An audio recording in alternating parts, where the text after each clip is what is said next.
So our next task is loop. So let's see the task which we have.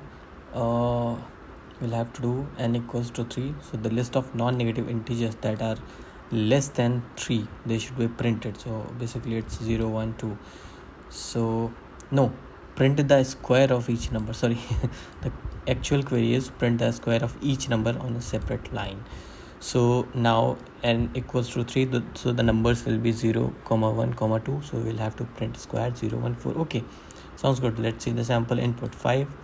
So the output will be 0, 1, 4, 9, 16 because the values will be 0, 1, 2, 3, 4. Okay, looks good. Let's quickly implement it. So we got input here. Let's run a loop for I in range 0, n. So it will be like always -1. That's what the query is. It should be always -1. Okay, and then we will have to print the square, right? So we will have to do I into I. Okay, so let's run the code.